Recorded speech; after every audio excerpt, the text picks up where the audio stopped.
माता दी। आप सभी का ज्योतिष ज्योति गुरु आपके अपने चैनल में स्वागत है। आज हम घर पर ही पितरों का तर्पण अर्थात उन्हें जल किस प्रकार से प्रदान करें कि उनकी कृपा हमारे ऊपर सदा सर्वदा बनी रहे। तो जान लेते हैं कि घर पर खुद ही अपने आप से ही किस तरह से पितरों का तर्पण करें ताकि पितृ आपसे प्रसन्न हों। तो इसके लिए सबसे पहले मन में भगवान गणेश जी से प्रार्थना करें और कि वे सब कार्य निर्विघ्न रूप से पूर्ण करें। फिर एक बर्तन में शुद्ध जल, थोड़ा सा गंगा जल, कच्चा दूध, जौ, काले तिल डाल लें और उन्हें चावल चंदन मिक्स करके अच्छी तरह से मिला लें। चावल टूटे हुए नहीं होने चाहिए, कच्चे चावल लेने हैं और फिर इन सभी चीज़ों को मिला लेना है।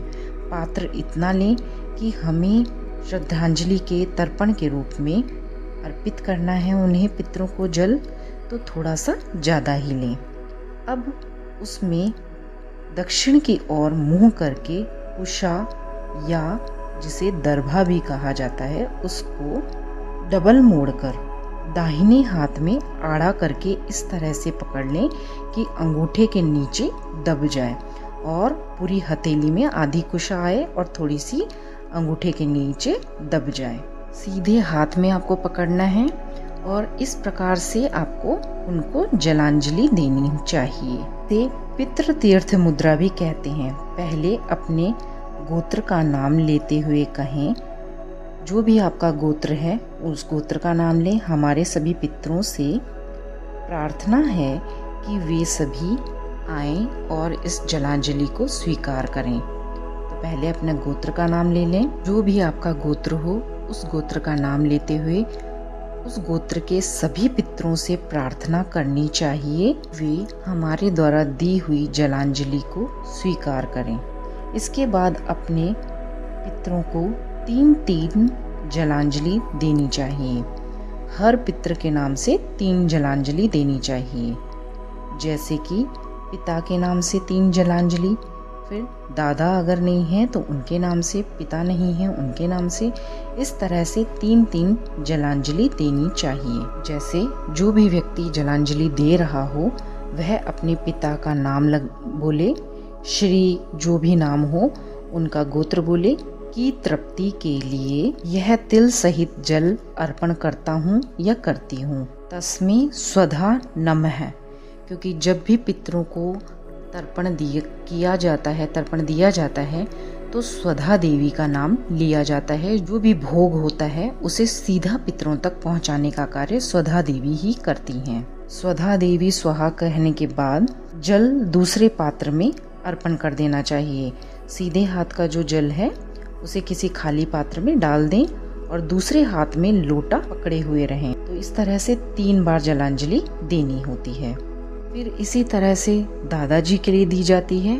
अगर जिसके पिता नहीं होते हैं, जीवित नहीं होते हैं, तो पहले पिता को श्रद्धांजलि दें, जलांजलि दें, उसके बाद अपने दादा को दें। लेकिन जिनके पिता जीवित हैं तो वे सीधे ही दादा के लिए इस तरह से जलांजलि दें। तो वे बोलेंगे, जल अपना सीधे हाथ में कुशा रखी हुई है और जल हाथ में डालकर जो हमने मिश्रित जल बनाया है तिल वगैरह डाल के, कच्चा दूध डाल के, उस जल को सीधे हाथ में लेकर बोलेंगे कि जिनके भी खुद का नाम लेंगे पहले कि वे अपने दादाजी श्री उनका नाम उनका गोत्र की तृप्ति के लिए यह तिल सहित जल अर्पण करता हूँ या करती हूँ। फिर तस्मै स्वधा नमः कहते हुए उस जल को उसी खाली वाले पात्र में डाल दें और इस तरह से 3 जलांजलि देनी है। तो इस तरह से करना है। दादाजी को श्रद्धांजलि जलांजलि इस तरह से देने के बाद मन से प्रणाम करें और अगर किसी की माताजी जीवित नहीं है तो सेम इसी तरह से अपनी माताजी के निमित्त भी जलांजलि देनी चाहिए। जैसे जो भी दे रहे हैं वे उनका नाम लेना है, स्वयं का नाम लेना है। उसके बाद अपनी माता श्रीमती जो भी नाम हो, जो भी उनका गोत्र हो, की तृप्ति के लिए यह तिल सहित जल अर्पण कर रहा हूँ या कर रही हूँ, तस्से स्वधा नमः। इस तरह से 3 बार जल छोड़ देना है। और अगर माता जी जीवित हैं तो उनके नाम से नहीं करना है, दादी जी के नाम से करना है तो दादी जी के नाम से भी इसी तरह करना है और 3 बार इसी तरह से जलांजलि अर्पित करनी है। और ध्यान रखें कि हर एक का अलग अलग करने के बाद जब भी आप दोबारा से किसी नए के लिए अर्पित कर रहे हैं तो उस पात्र को किसी और पात्र में जल को डाल लें। जो आपने परात में इकट्ठा करा है, जलांजलि दी है, उसे कहीं और पेड़ पौधे में डालकर आ जाए या कोई साथ में बर्तन रखे, फिर बाद में सारे जल को एक साथ ही पेड़ पौधे में कहीं डाल दें। तो इस तरीके से आप सबको जलांजलि दे सकते हैं। दादा दादी के होने के बाद, करने के बाद जलांजलि का यह संपूर्ण 3-3 बार जलांजलि दे देने के बाद अन्य अपने पितरों के नाम लेते हुए उनको भी जल अर्पण करना चाहिए। पिता, दादा आदि पुरुष पितरों के लिए करना चाहिए। फिर तस्से स्वधा नमः मंत्र बोलना चाहिए। इसी प्रकार से सभी स्त्री वर्गों के पितरों के लिए, पितरानियों के लिए, माता, दादी या सभी स्त्री पितरों के लिए भी इसी तरह से उनका नाम लेते हुए, उनका स्मरण करते हुए तस्से स्वधा नमः कहना चाहिए। जिसकी जो पुण्यतिथि हो उसी तिथि को ही श्राद्ध पक्ष में उनका तर्पण करना चाहिए। यह सबसे सर्वोत्तम होता है। अगर किसी की तिथि पता नहीं होती है तो श्राद्ध पक्ष के आखिरी दिन यानी सर्वपितृ अमावस्या के दिन उनका तर्पण करना सबसे सर्वश्रेष्ठ माना जाता है। अगर भूल चूक से कोई तिथि रह जाती है या पता नहीं है तो फिर उस दिन कर लेनी चाहिए। मतलब अमावस्या को उन सभी का तर्पण एक साथ करना सबसे सर्वश्रेष्ठ माना जाता है।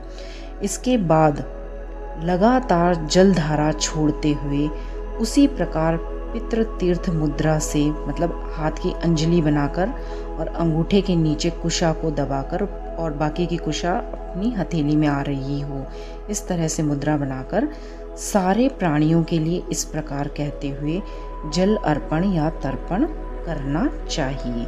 यह सबसे सर्वोत्तम होता है। तो इस तरह से करना चाहिए।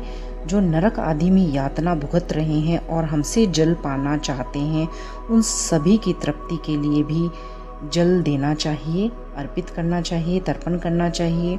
जो भी बंधु बांधव हैं, जो भी बंधु बांधव नहीं हैं, उन सभी को भी जल अर्पित करना चाहिए। जो पिछले किसी जन्म के बंधु बांधव हैं, उनकी तृप्ति के लिए भी जलांजलि अर्पित करनी चाहिए। देव, ऋषि, पितृ, मानव, सभी ब्रह्म पर्वत, सभी की तृप्ति के लिए भी जलांजलि अर्पित करनी चाहिए। माता, नाना के कुल के और करोड़ों कुलों के जितने भी पितृ हैं, 7 द्वीपों और समस्त लोकों में रहने वाले प्राणियों की तृप्ति के लिए, जिनको जलांजलि प्राप्त नहीं हुई है, उनके प्रति भी जलांजलि का भाव अर्पित करके जलांजलि देनी चाहिए। जो भी बंधु बांधव घर के हैं या बंधु बांधव नहीं भी हैं, किसी भी जन्म में हमारा उनसे कोई संबंध रहा है, उनके नाम से भी, अनेक जन्मों के नाम से भी हमें उनके लिए तर्पण करना चाहिए।